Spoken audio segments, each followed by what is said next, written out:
ಈ ಚಿತ್ರದಲ್ಲಿ ಒಬ್ಬ ಕೈದಿ ಹೇಗೆ ತಾಯಿ ಮತ್ತು ಮಗನ ಜೀವನವನ್ನು ಬದಲಾಯಿಸ್ತಾನೆ ಅನ್ನೋ ಸುಂದರ ಮತ್ತು ರೋಚಕ ಕಥೆಯನ್ನು ತೋರಿಸಲಾಗಿದೆ. ಚಿತ್ರದ ಕಥೆ ನಮಗೆ ಹ್ಯಾನ್ರಿ ಹೇಳ್ತಾ ಇರ್ತಾನೆ. ಹ್ಯಾನ್ರಿ ಆಡಲ್ನ ಮಗ ಆಗಿರ್ತಾನೆ. ಹ್ಯಾನ್ರಿಯ ತಂದೆ ಆಡಲ್ ಮತ್ತು ಅವನನ್ನು ಬಿಟ್ಟು ಬೇರೆ ಮದುವೆ ಆಗಿರ್ತಾನೆ. ಆತನಿಗೆ ಒಬ್ಬಳು ಮಗಳು ಇರ್ತಾಳೆ. ಶನಿವಾರ ಮತ್ತು ಭಾನುವಾರ ಹ್ಯಾನ್ರಿ ಆತನ ತಂದೆ ಬಳಿ ಹೋಗ್ತಾ ಇರ್ತಾನೆ. ಆತನ ತಂದೆ ಹ್ಯಾನ್ರಿಗೆ ತನ್ನ ಜೊತೆಯಲ್ಲೇ ಇರೋಕೆ ಹೇಳ್ತಾನೆ. ಆದರೆ ಹ್ಯಾನ್ರಿ ತನ್ನ ತಾಯಿಯ ಬಗ್ಗೆ ತುಂಬಾ ಕಾಳಜಿ ವಹಿಸ್ತಾ ಇರ್ತಾನೆ. ಅದಕ್ಕಾಗಿ ಅವನು ತಂದೆಯ ಮಾತಿಗೆ ಉತ್ತರಿಸುವುದಿಲ್ಲ. ಇತ್ತ ಆಡಲ್ ಡಿಪ್ರೆಷನ್ಗೆ ಒಳಗಾಗಿ ಬರ್ತಾ ಬರ್ತಾ ಎಲ್ಲ ವಿಷಯದಲ್ಲೂ ಆಸಕ್ತಿ ಕಳೆದುಕೊಳ್ತಾ ಇರ್ತಾಳೆ. ಆದರೂ ಆಕೆ ತನ್ನ ತಾಯಿ ಆಗಿರುವ ಜವಾಬ್ದಾರಿಯನ್ನು ನಿರ್ವಹಿಸ್ತಾ ಇರ್ತಾಳೆ. ಈಗ ಹ್ಯಾನ್ರಿಯ ಸ್ಕೂಲ್ ಶುರುವಾಗ್ತಿರುತ್ತೆ. ಆತನಿಗೆ ಹೊಸ ಬಟ್ಟೆ ತರೋಗೋಸ್ಕರ ಇಬ್ಬರು ಸಿಟಿಗೆ ಹೋಗಲು ಮುಂದಾಗ್ತಾರೆ. ಆದರೆ ಆಡಲ್ ಕಾರನ್ನು ಕೂಡ ಸರಿಯಾಗಿ ಮೇಂಟೈನ್ ಮಾಡಿರುವುದಿಲ್ಲ. ಆದರೂ ಅದೇ ಕಾರಿನಲ್ಲಿ ಅವರು ಹೊರಡ್ತಾರೆ. ಇಬ್ಬರು ಶಾಪಿಂಗ್ ಮಾಡುವಾಗ ಹ್ಯಾನ್ರಿ ಹತ್ರ ಫ್ರಾಂಕ್ ಅನ್ನೋ ಒಬ್ಬ ವ್ಯಕ್ತಿ ಬಂದು ತನಗೆ ಒಂದು ಸಹಾಯ ಮಾಡುವೆಯಾ ಅಂತ ಕೇಳ್ತಾನೆ. ಆದ್ರೆ ಹ್ಯಾನ್ರಿ ಆತ ತನ್ನ ತಾಯಿಯ ಜೊತೆ ಬಂದಿರೋದಾಗಿ ಹೇಳ್ತಾನೆ. ಫ್ರಾಂಕ್ ಆಡಲ್ ಅನ್ನ ನೋಡಿ ನಿನ್ನ ತಾಯಿ ನನಗೆ ಸಹಾಯ ಮಾಡಬಹುದು ಅಂತ ಆಕೆ ಹತ್ತಿರ ಬರ್ತಾನೆ ಮತ್ತು ಡ್ರಾಪ್ ಕೇಳ್ತಾನೆ. ಆದ್ರೆ ಆಡಲ್ ನಿರಾಕರಿಸ್ತಾಳೆ. ಆಗ ಫ್ರಾಂಕ್ ಹ್ಯಾನ್ರಿಯ ಕುತ್ತಿಗೆಯನ್ನ ಬಿಗಿಯಾಗಿ ಹಿಡಿದು ಇನ್ನೊಮ್ಮೆ ಕೇಳ್ತಾನೆ. ಆಡಲ್ಗೆ ಆತ ಹ್ಯಾನ್ರಿಯನ್ನ ಹಾನಿಪಡಿಸಬಹುದು ಅಂತ ತಿಳಿದು ಡ್ರಾಪ್ ಕೊಡಲು ಒಪ್ತಾಳೆ. ಫ್ರಾಂಕ್ ಈಗ ಆಡಲ್ಗೆ ಆತನನ್ನು ತನ್ನ ಮನೆಗೆ ಕರೆದುಕೊಂಡು ಹೋಗೋಕೆ ಹೇಳ್ತಾನೆ. ಆಡಲ್ ಕೇಳ್ತಾಳೆ, ನಿನಗೆ ಈ ಗಾಯ ಹೇಗಾಯಿತು ಅಂತ. ನಾನು ಒಬ್ಬ ಖೈದಿ. ನನಗೆ ಅಪೆಂಡಿಕ್ಸ್ ಆಪರೇಷನ್ ಮಾಡಿಸುವ ಸಲುವಾಗಿ ಆಸ್ಪತ್ರೆಗೆ ತರಲಾಗಿತ್ತು. ನಾನು ಅಲ್ಲಿಂದ ತಪ್ಪಿಸಿಕೊಂಡು ಬಂದಿದ್ದೀನಿ ಅಂತ ಹೇಳ್ತಾನೆ. ಆಡಲ್ ಈ ಮಾತಿನಿಂದ ತುಂಬಾ ಹೆದರಿಕೊಳ್ತಾಳೆ. ಫ್ರಾಂಕ್, ನನಗೆ ಗಾಯದ ಮೇಲೆ ಪಟ್ಟಿ ಮಾಡಿಸಿಕೊಳ್ಳಲು ಸ್ವಲ್ಪ ಸಮಯ ಬೇಕು, ಆಮೇಲೆ ನಾನು ಇಲ್ಲಿಂದ ಹೊರಟು ಹೋಗ್ತೀನಿ ಅಂತ ಹೇಳ್ತಾನೆ. ಆಡಲ್, ನೀನು ನಮಗೆ ತೊಂದರೆ ಕೊಡೋದಿಲ್ಲ ತಾನೇ ಅಂತ ಕೇಳ್ತಾಳೆ. ಆಗ ಫ್ರಾಂಕ್, ನಾನು ಜೀವನದಲ್ಲಿ ಬೇಕು ಅಂತ ಯಾರಿಗೂ ತೊಂದರೆ ಕೊಟ್ಟಿಲ್ಲ ಅಂತ ಹೇಳ್ತಾನೆ. ಇತ್ತ ಟಿವಿಯಲ್ಲಿ ಫ್ರಾಂಕ್ ಓಡಿ ಹೋಗಿರುವ ನ್ಯೂಸ್ ತೋರಿಸ್ತಿರ್ತಾರೆ. ಇದನ್ನು ನೋಡಿದ ಹ್ಯಾನ್ರಿ, ಪೊಲೀಸರಿಗೆ ನಾವು ಫ್ರಾಂಕ್ ಅನ್ನ ಮಲೆಯಲ್ಲಿ ಇಟ್ಟಿರೋ ವಿಷಯ ಗೊತ್ತಾದರೆ ಅವರು ನಮ್ಮ ಮೇಲೆ ಆಕ್ಷನ್ ತಗೋತಾರೆ ಅಂತ ಹೇಳ್ತಾನೆ. ಆಗ ಆಡಲ್, ಇಲ್ಲ, ಆತರ ಏನು ಆಗೋದಿಲ್ಲ ಅಂತ ಹೇಳ್ತಾಳೆ. ಆದ್ರೆ ಫ್ರಾಂಕ್, ಇಲ್ಲ, ಹ್ಯಾನ್ರಿ ಹೇಳ್ತಿರೋದು ನಿಜ. ಅದಕ್ಕಾಗಿ ನಾನು ಹೋಗುವಾಗ ನಿಮ್ಮಿಬ್ಬರನ್ನು ಕೂಡಿ ಹಾಕಿ ಹೋಗ್ತೀನಿ, ಯಾಕಂದ್ರೆ ಪೊಲೀಸರಿಗೆ ನಿಮ್ಮ ಮೇಲೆ ಸಂಶಯ ಬರಬಾರದು ಅಂತ ಹೇಳ್ತಾನೆ. ಆಡಲ್ ಮತ್ತು ಹ್ಯಾನ್ರಿ ಒಪ್ತಾರೆ. ಆತ ಹ್ಯಾನ್ರಿಯನ್ನು ಫ್ರೀ ಬಿಟ್ಟು ಆಡಲ್ ಅನ್ನ ಹಗ್ಗದಿಂದ ಕಟ್ಟಿ ಹಾಕ್ತಾನೆ. ಇದನ್ನು ಹೇಗೆ ಬಿಚ್ಚೋದು ಅಂತ ಹ್ಯಾನ್ರಿಗೆ ಹೇಳ್ತಾನೆ. ಈಗ ಆತ ಅಡುಗೆ ಮಾಡಲು ಹೋಗ್ತಾನೆ. ಆತ ಒಳ್ಳೆ ಕುಕ್ ಆಗಿರ್ತಾನೆ. ಫ್ರಾಂಕ್ ಈಗ ಇಬ್ಬರನ್ನು ಊಟ ಮಾಡಿಸ್ತಾನೆ. ಫ್ರಾಂಕ್ ಆಡಲ್ ಅನ್ನ ಟ್ರೈನ್ ಯಾವಾಗ ಶುರು ಆಗುತ್ತೆ ಅಂತ ಕೇಳ್ತಾನೆ. ಆಡಲ್, ಬೆಳಗ್ಗೆ ಅಂತ ಹೇಳ್ತಾಳೆ. ಅಸಲಿಗೆ ಫ್ರಾಂಕ್ ಆ ಟ್ರೈನ್ ನಲ್ಲಿ ಕುಳಿತು ಓಡಿ ಹೋಗೋ ಪ್ಲಾನ್ ಮಾಡಿರ್ತಾನೆ. ರಾತ್ರಿ ಹ್ಯಾನ್ರಿ ತನ್ನ ತಾಯಿ ಆಡಲ್ ಅನ್ನು ನೋಡಲು ಬರ್ತಾನೆ. ಫ್ರಾಂಕ್ ಆಕೆ ಓಡಿ ಹೋಗಬಹುದು ಅಂತ ತಿಳಿದು ಆಕೆ ಹಗ್ಗ ಬಿಚ್ಚಿರುವುದಿಲ್ಲ. ಇಬ್ಬರು ನಿದ್ದೆಗೆ ಜಾರಿರ್ತಾರೆ. ಬೆಳಗ್ಗೆ ಹ್ಯಾನ್ರಿ ಫ್ರಾಂಕ್ಗೆ, ನೀನು ಓಡುವಾಗ ಗಾರ್ಡ್ ಎಲ್ಲಿ ಹೋಗಿದ್ದರು ಅಂತ ಕೇಳ್ತಾನೆ. ಫ್ರಾಂಕ್, ಗಾರ್ಡ್ಗೆ ಸ್ಮೋಕ್ ಮಾಡುವ ಚಟ ಇತ್ತು. ಈ ಬಾರಿ ನಾನು ಗಾರ್ಡ್ಗೆ ನೀನು ಹೋದರೆ ನಾನು ಇಲ್ಲಿಂದ ಓಡಿ ಹೋಗ್ತೀನಿ ಅಂತ ಹೇಳಿದೆ. ಗಾರ್ಡ್ ನನ್ನ ಮಾತನ್ನು ತಮಾಷೆಯಾಗಿ ತಗೊಂಡಿದ್ದಕ್ಕೆ ನಾನು ನಿನ್ನ ಮುಂದೆ ಕುಳಿತಿದ್ದೀನಿ ಅಂತ ಹೇಳ್ತಾನೆ. ಆತ ಆಡಲನ್ನ ಹಗ್ಗ ಕೂಡ ತೆಗೆದು ಹಾಕಿರ್ತಾನೆ. ಅವರಲ್ಲಿ ಈಗ ಪರಸ್ಪರ ವಿಶ್ವಾಸ ಬೆಳೆದಿರುತ್ತೆ. ಫ್ರಾಂಕ್ಗೆ ಟ್ರೈನ್ ನ ಶಬ್ದ ಬರ್ತಿರೋದಿಲ್ಲ. ಆಗ ಆಡಲ್, ವೀಕೆಂಡ್ ನಲ್ಲಿ ಲೇಬರ್ ಡೇ ಬಂದಿರೋದ್ರಿಂದ 3 ದಿನ ಟ್ರೈನ್ ಓಡೋದಿಲ್ಲ ಅಂತ ತಿಳಿಸ್ತಾಳೆ. ಈಗ ಫ್ರಾಂಕ್ ಕಡೆ ಸಮಯ ಇರುತ್ತೆ. ಆದರೆ ಆತನಿಗೆ ಇವರ ಮೇಲೆ ಭಾರ ಆಗುವ ಮನಸ್ಸಿರಲ್ಲ.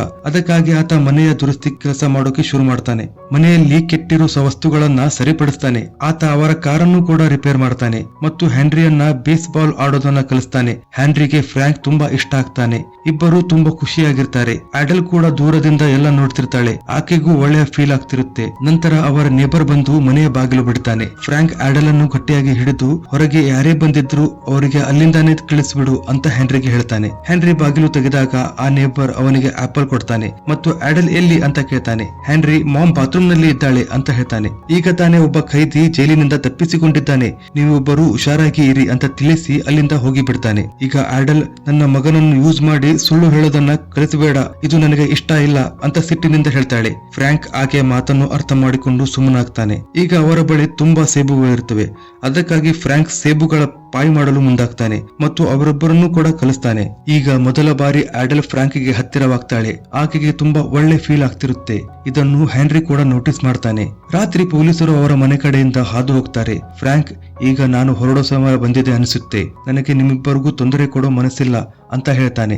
ಆಡಲ್, ಬೇಡ, ನಿನ್ನ ಗಾಯ ಸರಿಯಾಗುವವರೆಗೂ ನೀನು ಇಲ್ಲೇ ಇರು ಅಂತ ಹೇಳ್ತಾಳೆ. ಹ್ಯಾನ್ರಿ ಕೂಡ ಇದೇ ಮಾತನ್ನು ಹೇಳ್ತಾನೆ. ಈಗ ಅವರಿಬ್ಬರು ಫ್ರಾಂಕ್ ಅನ್ನ ಇಷ್ಟಪಡಿಸಿರ್ತಾರೆ. ಫ್ರಾಂಕ್ ಕೂಡ ಒಪ್ತಾನೆ. ಫ್ರಾಂಕ್ ಮಾರನೇ ದಿನ ಮತ್ತೆ ಮನೆಯ ಕೆಲಸದಲ್ಲಿ ಹೆಲ್ಪ್ ಮಾಡ್ತಾನೆ. ಆತ ಹ್ಯಾನ್ರಿಗೆ ಟೈರ್ ಚೇಂಜ್ ಮಾಡೋದನ್ನ ಕಲಿಸ್ತಾನೆ. ಆಡೆಲ್ ಫ್ರಾಂಕ್ಗೆ ಕಾಫಿ ತಂದು ಕೊಡ್ತಾಳೆ. ನಂತರ ಆಕೆ ಫ್ರಾಂಕ್ಗೆ ಡ್ಯಾನ್ಸ್ ಮಾಡೋದನ್ನ ಕಲಿಸ್ತಾಳೆ. ಹೀಗೆ ಅವರಿಬ್ಬರು ತುಂಬಾ ಸನಿಹ ಬರ್ತಿರ್ತಾರೆ. ಒಂದು ದಿನ ಹ್ಯಾನ್ರಿ ಕ್ರೂಸರಿ ತರಲಿಕ್ಕೆ ಸಿಟಿಗೆ ಬರ್ತಾನೆ. ಅಲ್ಲಿ ಆತನಿಗೆ ಎಲಿನೋರ್ ಎಂಬ ಹುಡುಗಿ ಪರಿಚಯವಾಗ್ತಾಳೆ. ಆಕೆ ಈ ಊರಿಗೆ ಹೊಸಬಳಾಗಿರ್ತಾಳೆ. ಆಕೆ ಹೆನ್ರಿಗೆ ಈ ಊರಿನ ವಿಶೇಷತೆ ಬಗ್ಗೆ ಕೇಳ್ತಾಳೆ. ಹೆನ್ರಿ ಕೂಡ ಆ ಬಗ್ಗೆ ತಿಳಿಸ್ತಾನೆ. ನಂತರ ಹೆನ್ರಿ ಮನೆಗೆ ಬರುವಾಗ ರಸ್ತೆಯಲ್ಲಿ ಪೊಲೀಸರು ಫ್ರಾಂಕ್ನ ಪೋಸ್ಟರ್ಗಳನ್ನ ಅಂಟಿಸುತ್ತಿರೋದನ್ನ ನೋಡ್ತಾನೆ. ಆತ ಗಡಿಬಿಡಿಯಲ್ಲಿ ಬಾಗಿಲು ಹಾಗೆ ಬಿಟ್ಟು ಒಳಗೆ ಬಂದ್ಬಿಡ್ತಾನೆ. ಆಡಲ್ನ ನೇಬರ್ ಒಬ್ಬಳು ನೇರವಾಗಿ ಮನೆಗೆ ನುಗ್ಗಿಬಿಡ್ತಾಳೆ. ಅಷ್ಟೊತ್ತಿಗೆ ಫ್ರಾಂಕ್ ಮುಚ್ಚಿಕೊಳ್ತಾನೆ. ನೇಬರ್, ನನಗೆ ಸ್ವಲ್ಪ ಕೆಲಸ ಇದೆ, ಅದಕ್ಕಾಗಿ ನನ್ನ ಮಗನನ್ನು ಇವತ್ತೊಂದು ದಿನ ನಿನ್ನ ಹತ್ರ ಇಟ್ಕೋ ಅಂತ ಆಡಲ್ಗೆ ಹೇಳ್ತಾಳೆ. ಆದರೆ ಫ್ರಾಂಕ್ ಇರೋ ವಿಷಯ ತಿಳಿಬಾರ್ದೆಂದು ಆಡಲ್ ಒಪ್ಪೋದಿಲ್ಲ. ಆದರೂ ಆ ನೇಬರ್ ಬಲವಂತವಾಗಿ ಆಕೆಯ ಮಗನನ್ನು ಅಲ್ಲೇ ಬಿಟ್ಟು ಹೋಗಿಬಿಡ್ತಾಳೆ. ಆತನ ಹೆಸರು ಬೇರಿ ಆಗಿರುತ್ತೆ. ಬೇರಿ ಪ್ಯಾರಲೈಸ್ಡ್ ಆಗಿರ್ತಾನೆ. ಆತನಿಗೆ ಜಾಸ್ತಿ ಮಾತನಾಡಲು ಬರ್ತಿರಲ್ಲ. ಫ್ರಾಂಕ್ಗೆ ಈತನಿಂದ ನಮಗೆ ತೊಂದರೆ ಆಗೋದಿಲ್ಲ ಅಂತ ಅನಿಸುತ್ತೆ ಮತ್ತು ಆತನನ್ನು ಕೂಡ ಬೇಸ್ಬಾಲ್ ಆಡಲು ಕರೆದುಕೊಂಡು ಹೋಗ್ತಾನೆ. ಈಗ ಫ್ರಾಂಕ್ ಆಡಲ್ ಅನ್ನ ಕೂಡ ಬೇಸ್ಬಾಲ್ ಕಲಿಸ್ತಾನೆ. ಈ ದಿನವನ್ನು ಅವರು ತುಂಬಾ ಸಂತೋಷವಾಗಿ ಕಳೀತಾರೆ. ರಾತ್ರಿ ಟಿವಿ ನೋಡುವಾಗ ಬೇರಿ ಫ್ರಾಂಕ್ ನ ಫೋಟೋ ನೋಡ್ತಾನೆ. ಅವನಿಗೆ ಫ್ರಾಂಕ್ ಖೈದಿ ಅನ್ನೋ ವಿಷಯ ತಿಳಿಯುತ್ತೆ. ನಂತರ ಬೇರಿ ತನ್ನ ತಾಯಿ ತನ್ನನ್ನು ಕರೆದುಕೊಂಡು ಹೋಗುವಾಗ ಫ್ರಾಂಕ್ ಇರೋ ಕಡೆ ಸೊನ್ನೆ ಮಾಡ್ತಾನೆ. ಆದರೆ ಆಕೆಗೆ ಅದು ತಿಳಿಯೋದಿಲ್ಲ. ಈಗ ರಾತ್ರಿ ಹೆನ್ರಿ ಹೊರಗಡೆಯಿಂದ ಆಡಲ್ ಮತ್ತು ಫ್ರಾಂಕ್ ನ ಮಾತಾಡೋದನ್ನ ಕೇಳಿಸ್ಕೊಳ್ತಿರ್ತಾನೆ. ಅವರಿಬ್ಬರು ಕೆನಡಾಗೆ ಓಡಿ ಹೋಗೋ ಪ್ಲಾನ್ ಮಾಡ್ತಿರ್ತಾರೆ. ಅವರು ಹೆನ್ರಿಯನ್ನು ಕೂಡ ತಮ್ಮ ಜೊತೆ ಕರೆದುಕೊಂಡು ಹೋಗ್ತಿರ್ತಾರೆ. ಆದರೆ ಈ ವಿಷಯ ಹೆನ್ರಿಗೆ ತಿಳಿದಿರೋದಿಲ್ಲ. ಆತನಿಗೆ ತುಂಬಾ ಬೇಸರ ಆಗುತ್ತೆ. ನಂತರ ಫ್ರಾಂಕ್ ಆಡಲ್ಗೆ ತನ್ನ ಫ್ಲಾಶ್ ಬ್ಯಾಕ್ ಹೇಳ್ತಾನೆ. ಆತನ ಮೇಲೆ ಕೊಲೆಯ ಆರೋಪ ಇರುತ್ತೆ. ಆದರೆ ಆತ ನಾನು ಯಾರ ಕೊಲೆಯೂ ಮಾಡಿಲ್ಲ, ಅದೊಂದು ಆಕ್ಸಿಡೆಂಟ್ ಆಗಿತ್ತು ಅಂತ ಹೇಳ್ತಾನೆ. ಅಸಲಿಗೆ ಫ್ರಾಂಕ್ ಒಬ್ಬ ಸೈನಿಕನಾಗಿರ್ತಾನೆ. ಆದ ಕಾರಣ ಆತ ಜಾಸ್ತಿ ಮನೆಯಲ್ಲಿ ಇರ್ತಿರಲಿಲ್ಲ. ಅದಕ್ಕಾಗಿ ಆತನ ಪತ್ನಿ ಆತ ಇಲ್ದಿರುವಾಗ ಬೇರೆ ಹುಡುಗರ ಜೊತೆ ಸಂಬಂಧ ಬೆಳೆಸಿಕೊಂಡಿರ್ತಾಳೆ. ಆ ಮಗು ಕೂಡ ಆತನದಾಗಿರೋದಿಲ್ಲ. ಈ ವಿಷಯ ತಿಳಿದ ಫ್ರಾಂಕ್ ತುಂಬಾ ಕೋಪಗೊಳ್ತಾನೆ. ಮಾತಿನಲ್ಲಿ ಆತ ಹೆಂಡತಿಯನ್ನು ಅಕಸ್ಮಾತಾಗಿ ತಳ್ಳಿಬಿಡ್ತಾನೆ. ಆಕೆ ಮೇಲಿನಿಂದ ಜಾರಿ ಬಿದ್ದು ತಲೆಗೆ ಗಾಯ ಆಗಿ ಅಲ್ಲೇ ಸತ್ತು ಹೋಗ್ತಾಳೆ. ಆದರೆ ಆ ಹುಡುಗಿ ಅದಕ್ಕಿಂತ ಮೊದಲು ಆ ಮಗುವನ್ನು ಟಬ್ ನಲ್ಲಿ ಮುಳುಗಿಸಿ ಬಿಟ್ಟಿರ್ತಾಳೆ. ಈ ವಿಷಯ ತಿಳಿದ ಕೂಡಲೇ ಫ್ರಾಂಕ್ ಮೇಲ್ಗಡೆ ಓಡ್ತಾನೆ. ಆದ್ರೆ ಆ ಮಗು ಕೂಡ ಸತ್ತು ಹೋಗಿರುತ್ತೆ. ಪೊಲೀಸರು ಎರಡೂ ಕೊಲೆಯನ್ನು ಆತನೇ ಮಾಡಿದ್ದಾನೆ ಅಂತ ತಿಳಿದು ಫ್ರಾಂಕ್ ನ ಜೈಲಿಗೆ ಹಾಕಿ ಬಿಡ್ತಾರೆ. ಕತೆ ಮತ್ತೆ ಪ್ರೆಸೆಂಟ್ ನಲ್ಲಿ ಬರುತ್ತೆ. ಬೆಳಗಾದ ಕೂಡಲೇ ಆಡಲ್ ಹೆನ್ರಿಗೆ, ನಾವೆಲ್ಲ ಕೆನಡಾಗೆ ಹೋಗ್ತಾ ಇದ್ದೀವಿ. ಆ ದೇಶದ ಬಗ್ಗೆ ಇನ್ನಷ್ಟು ಮಾಹಿತಿ ತಿಳಿಯೋಗೋಸ್ಕರ ನೀನು ಹೋಗಿ ಸಿಟಿಯಿಂದ ಬುಕ್ ತಗೊಂಡು ಬಾ ಅಂತ ಹೇಳ್ತಾಳೆ. ಹೆನ್ರಿ ಅಲ್ಲಿಂದ ಹೊರಡ್ತಾನೆ. ಆತನಿಗೆ ಲೈಬ್ರರಿಯಲ್ಲಿ ಮತ್ತೆ ಆ ಹುಡುಗಿ ಕಾಣ್ತಾಳೆ. ಹೆನ್ರಿ ಆಕೆಯನ್ನ, ನೀನು ಇಲ್ಲಿಗೆ ಹೇಗೆ ಬಂದೆ ಅಂತ ಕೇಳ್ತಾನೆ. ನನ್ನ ತಂದೆ ಮತ್ತು ತಾಯಿ ಇಬ್ಬರದ್ದು ಡಿವೋರ್ಸ್ ಆಗಿದೆ. ನಾನು ನನ್ನ ತಾಯಿಯ ಜೊತೆ ಇರ್ತಿದ್ದೆ. ಆದರೆ ಆಕೆಗೆ ಈಗ ಒಬ್ಬ ಬಾಯ್ ಫ್ರೆಂಡ್ ಸಿಕ್ಕಿದ್ದಾನೆ. ಆಕೆ ಆತನ ಜೊತೆ ಮದುವೆ ಆಗುವ ಸಲುವಾಗಿ ನನ್ನ ತಾಯಿ ನನಗೆ ನನ್ನ ತಂದೆ ಕಡೆ ಕಳಿಸಿದ್ದಾಳೆ ಅಂತ ಹೇಳ್ತಾಳೆ. ಈ ಮಾತು ಕೇಳಿ ಹೆನ್ರಿ ಇನ್ನಷ್ಟು ಹೆದರ್ಕೋತಾನೆ. ಆತನಿಗೆ ತನ್ನ ತಾಯಿ ತನಗೆ ಬಿಟ್ಟು ಕೆನಡಾಗೆ ಹೋಗ್ತಿದ್ದಾಳೆ ಅಂತ ಅನಿಸುತ್ತೆ. ಮತ್ತೆ ವೀಕೆಂಡ್ ಬರುತ್ತೆ. ಹೆನ್ರಿ ತನ್ನ ತಂದೆ ಜೊತೆ ಇರಲು ಹೋಗ್ತಾನೆ. ಹೆನ್ರಿ ತಿರುಗಿ ಈಗ ಮನೆಗೆ ಬಂದಾಗ ಆಡಲ್, ನಾವು ಈಗ ಕೆನಡಾಗೆ ಹೋಗ್ತಾ ಇದ್ದೀವಿ ಅಂತ ಹೇಳ್ತಾಳೆ. ಈ ಮಾತನ್ನು ಕೇಳಿದ ಹೆನ್ರಿ ಅಳೋಕೆ ಶುರು ಮಾಡ್ತಾನೆ. ಮತ್ತೆ ನಾನು ನಿಮ್ಮನ್ನು ಯಾವಾಗ ನೋಡ್ತೀನಿ ಅಂತ ಕೇಳ್ತಾನೆ. ಆಗ ಆಡಲ್, ಯಾಕೆ ಈ ತರ ಹೇಳ್ತಾ ಇದೀಯಾ, ನೀನು ಕೂಡ ನಮ್ಮ ಜೊತೆ ಬರ್ತಾ ಇದೀಯಾ ಅಂತ ಆತನನ್ನು ಒಪ್ಪಿಕೊಳ್ತಾಳೆ. ಆಗ ಹೆನ್ರಿಗೆ ಸಮಾಧಾನವಾಗುತ್ತೆ. ಮಾರನೇ ದಿನ ಅವರೆಲ್ಲರೂ ತಮಗೆ ಬೇಕಾಗಿರುವ ವಸ್ತುಗಳನ್ನ ಪ್ಯಾಕ್ ಮಾಡ್ಕೋತಿರ್ತಾರೆ. ನಂತರ ಹೆನ್ರಿ ಕೊನೆಯ ಬಾರಿಗೆ ಎಲೆನೋರನ್ನ ಮೀಟ್ ಆಗೋಕೆ ಹೋಗ್ತಾನೆ. ಆತ ತನ್ನ ತಾಯಿಗೂ ಒಬ್ಬ ಬಾಯ್ ಫ್ರೆಂಡ್ ಇದ್ದಾನೆ ಹಾಗೂ ನಾವೆಲ್ಲರೂ ಸೇರಿ ಕೆನಡಾಗೆ ಹೋಗ್ತಾ ಇದ್ದೀವಿ ಅಂತ ಹೇಳ್ತಾನೆ. ಆದ್ರೆ ಎಲೆನೋರ್ಗೆ ಇದು ಇಷ್ಟ ಇರೋದಿಲ್ಲ. ಯಾಕಂದರೆ ಆಕೆಗೆ ಹೆನ್ರಿಯನ್ನ ಬಿಟ್ರೆ ಯಾವ ಫ್ರೆಂಡು ಇರೋದಿಲ್ಲ. ಆಕೆ ಬಾಯ್ ಫ್ರೆಂಡ್ಸ್ ಬಂದ ಕೂಡಲೇ ತಾಯಂದಿರ ತಲೆ ಓಡೋದಿಲ್ಲ. ಅವರು ಏನ್ ಮಾಡ್ತಾರೋ ಅವರಿಗೆ ತಿಳಿಯೋದಿಲ್ಲ ಅಂತ ಹೆನ್ರಿಯ ತಲೆ ಕೆಡಿಸ್ತಾಳೆ. ಇತ್ತ ಫ್ರಾಂಕ್ಗೆ ಗಾಯದಿಂದ ತುಂಬಾ ತೊಂದರೆ ಆಗ್ತಾ ಇರುತ್ತೆ. ಆಡಲ್, ನಿನಗೆ ಇನ್ಫೆಕ್ಷನ್ ಆಗಿದೆ, ನಾನು ಹೋಗಿ ಔಷಧಿ ತರ್ತೀನಿ ಅಂತ ಕಾರಿನಲ್ಲಿ ಕುಳಿತುಕೊಳ್ತಾಳೆ. ಆದರೆ ಮತ್ತೆ ಆಕೆಗೆ ಹೆದರಿಕೆ, ಡಿಪ್ರೆಷನ್ ಕಾಡೋಕೆ ಶುರುವಾಗುತ್ತೆ. ಇದನ್ನು ನೋಡಿದ ಫ್ರಾಂಕ್, ನಿನಗೆ ಯಾವ ವಿಷಯ ಕಾಡ್ತಾ ಇದೆ, ನಿನಗೆ ನನ್ನ ಮೇಲೆ ವಿಶ್ವಾಸ ಇದೆಯೋ ಇಲ್ವೋ ಅಂತ ಕೇಳ್ತಾನೆ. ಆಗ ಆಡಲ್ ತನ್ನ ಕತೆ ಹೇಳೋಕೆ ಶುರು ಮಾಡ್ತಾಳೆ. ನಾನು ನನ್ನ ಗಂಡ ಸಂತೋಷದಿಂದನೇ ಜೀವನ ಸಾಗಿಸ್ತಾ ಇದ್ವಿ. ಆದರೆ ಆತನಿಗೆ ಇನ್ನೊಂದು ಮಗು ಬೇಕಾಗಿತ್ತು ಮತ್ತು ನನಗೆ ಪದೇ ಪದೇ ಮಿಸ್ಕ್ಯಾರೇಜ್ ಆಗ್ತಾ ಇತ್ತು. ಇದರಿಂದ ನನಗೆ ತುಂಬಾ ದುಃಖವಾಗ್ತಾ ಇತ್ತು. ಕೊನೆಗೂ ಒಂದು ಹೆಣ್ಣು ಮಗುವನ್ನು ಜನ್ಮ ಕೊಟ್ಟೆ. ಆದರೂ ಅದು ಅಸುನುಗಿ ಬಿಟ್ಟಿತ್ತು. ನನ್ನ ಗಂಡ ಕೂಡ ಅದೇ ಸಮಯದಲ್ಲಿ ನನಗೆ ಬಿಟ್ಟು ಹೋದ. ಇದೆಲ್ಲ ಸೇರಿಯೇ ನಾನು ಡಿಪ್ರೆಷನ್ಗೆ ಒಳಗಾದೆ. ಈಗ ನಾವು ಒಂದಾದರೂ ನಾನು ನಿನಗೆ ಮಗು ಕೊಡಲಾರೆ ಅಂತ ಹೇಳ್ತಾಳೆ. ಆಗ ಫ್ರಾಂಕ್, ನಮಗೆ ಈಗಾಗಲೇ ಒಬ್ಬ ಮಗ ಇದ್ದಾನೆ, ನನಗೆ ಅಷ್ಟೇ ಸಾಕು ಅಂತ ಹೇಳ್ತಾನೆ. ಈಗ ಅವರು ಹೋಗೋ ದಿನ ಸಮೀಪ ಬರುತ್ತೆ. ಹ್ಯಾನ್ರಿ ಕದ್ದು ತನ್ನ ತಂದೆಗೆ ಒಂದು ಲೆಟರ್ ಬರೀತಾನೆ. ಅದರಲ್ಲಿ ಕೆನಡಾಗೆ ಹೋಗೋ ವಿಷಯ ಬರೆದಿರ್ತಾನೆ. ಲೆಟರ್ ಇಟ್ಟು ಬರುವಾಗ ಒಬ್ಬ ಪೊಲೀಸ್, ಇಷ್ಟು ಬೆಳಗ್ಗೆ ಇಲ್ಲೇನು ಮಾಡ್ತಾ ಇದೀಯಾ, ಬಾ ನಾನು ನಿನಗೆ ಡ್ರಾಪ್ ಕೊಡ್ತೀನಿ ಅಂತ ಹೇಳ್ತಾನೆ. ಆದರೆ ಹೆದರಿದ್ದ ಹ್ಯಾನ್ರಿ ನಿರಾಕರಿಸ್ತಾನೆ. ಪೊಲೀಸ್ಗೆ ಸಂಶಯವಾಗಿ ಬಲವಂತದಿಂದಲೇ ಆತನನ್ನು ಕರೆದುಕೊಂಡು ಹೋಗ್ತಾನೆ. ಪೊಲೀಸ್ ಆಡಲ್ ತನ್ನ ಸಾಮಾನುಗಳನ್ನು ಕಾರಿನಲ್ಲಿ ಇಡ್ತಿರೋದನ್ನ ನೋಡಿ, ಎಲ್ಲಿಗೆ ಹೋಗ್ತಾ ಇದ್ದೀರಾ ಅಂತ ಕೇಳ್ತಾನೆ. ಆಡಲ್, ನಾವು ಟ್ರಿಪ್ಗೆ ಹೋಗ್ತಾ ಇದ್ದೀವಿ ಅಂತ ಹೇಳ್ತಾಳೆ. ಪೊಲೀಸ್ಗೆ ಇನ್ನಷ್ಟು ಸಂಶಯ ಬರುತ್ತೆ.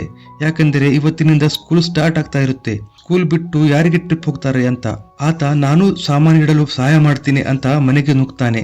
ಆದರೆ ಆತನಿಗೆ ಕೈಗೆ ಏನೂ ಸಿಗೋದಿಲ್ಲ. ಆತ ಹೋದ ನಂತರ ಫ್ರಾಂಕ್, ಆದಷ್ಟು ಬೇಗ ನಾವು ಇಲ್ಲಿಂದ ಹೊರಡಬೇಕು ಅಂತ ಹೇಳ್ತಾನೆ. ಈಗ ಹ್ಯಾನ್ರಿ ಮತ್ತು ಆಡಲ್ ಬ್ಯಾಂಕ್ಗೆ ಬರ್ತಾರೆ. ಅಲ್ಲಿಂದ ಎಲ್ಲ ದುಡ್ಡನ್ನು ವಿಡ್ರಾ ಮಾಡ್ಕೋತಾರೆ. ಇತ್ತ ಫ್ರಾಂಕ್ ಮನೆಯಲ್ಲಿರುವಾಗ ಆಡಲ್ ನ ನೇಬರ್ ಮನೆಗೆ ಬರ್ತಾಳೆ ಮತ್ತು ಫ್ರಾಂಕ್ ಅನ್ನ ಗುರ್ತು ಹಿಡ್ಕೊಂಡ್ಬಿಡ್ತಾಳೆ. ಆಕೆ ಬೇಕು ಅಂತ, ನೀನು ಯಾರು ಮತ್ತು ಆಡಲ್ ಎಲ್ಲಿ ಅಂತ ಕೇಳ್ತಾಳೆ. ಅವರು ಹೊರಗಡೆ ಹೋಗಿದ್ದಾರೆ ಮತ್ತು ನಾನೊಬ್ಬ ಎಲೆಕ್ಟ್ರಿಷಿಯನ್ ಅಂತ ಹೇಳ್ತಾನೆ. ನಂತರ ಆಡಲ್ ಮತ್ತು ಹ್ಯಾನ್ರಿ ಮನೆಗೆ ಬರ್ತಾರೆ. ಫ್ರಾಂಕ್, ನಾವು ಈಗಿಂದೀಗಲೇ ಹೊರಡಬೇಕು, ಅಕ್ಕಪಕ್ಕದವರಿಗೆ ನಮ್ಮ ಮೇಲೆ ಸಂಶಯ ಬರ್ತಾ ಇದೆ ಅಂತ ಹೇಳುವಷ್ಟರಲ್ಲಿ ಅವರಿಗೆ ಪೊಲೀಸರ ಸೈರನ್ ಕೇಳಿಸುತ್ತೆ. ಈಗ ಫ್ರಾಂಕ್ಗೆ ತಪ್ಪಿಸಿಕೊಳ್ಳಲು ಆಗೋದಿಲ್ಲ ಅಂತ ತಿಳಿಯುತ್ತೆ. ಆತ ಆಡಲ್ಗೆ, ನಾನು ಬಂದೇ ಬರ್ತೀನಿ, ನೀನು ನನಗಾಗಿ ಕಾಯ್ತೀಯಾ ಅಂತ ಕೇಳ್ತಾನೆ. ಆಕೆ ಹಾ ಅಂತ ತಲೆ ಅಲ್ಲಾಡಿಸ್ತಾಳೆ. ಈಗ ಫ್ರಾಂಕ್ ಇಬ್ಬರನ್ನು ಹಗ್ಗದಿಂದ ಕಟ್ಟಿ ಹಾಕ್ತಾನೆ. ಫ್ರಾಂಕ್ ಹ್ಯಾನ್ರಿಯನ್ನ, ನೀನೊಬ್ಬ ಒಳ್ಳೆಯ ಹುಡುಗ, ಯಾವುದಾದರೂ ಹುಡುಗಿ ನಿನಗೆ ಬ್ಯಾಡ್ ಫೀಲ್ ಮಾಡಿಸಿದ್ದರೆ ಆಕೆ ನಿನ್ನನ್ನ ಡಿಸರ್ವ್ ಮಾಡೋದಿಲ್ಲ, ಅವಳ ಹಿಂದೆ ಟೈಮ್ ವೇಸ್ಟ್ ಮಾಡಬೇಡ ಅಂತ ಹೇಳ್ತಾನೆ. ನಿಮ್ಮಿಬ್ಬರ ಜೊತೆ ಟೈಮ್ ಸ್ಪೆಂಡ್ ಮಾಡಿದ್ದಕ್ಕೆ ನಾನು ಮತ್ತೆ 18 ವರ್ಷ ಜೈಲಿಗೆ ಹೋಗಲು ಸಿದ್ಧ ಅಂತ ಹೇಳಿ ಹೊರಗಡೆ ಬಂದು ಸರೆಂಡರ್ ಆಗ್ತಾನೆ. ಹ್ಯಾನ್ರಿ ಮತ್ತು ಆಡಲ್ಗೆ ತುಂಬಾ ದುಃಖ ಆಗುತ್ತೆ.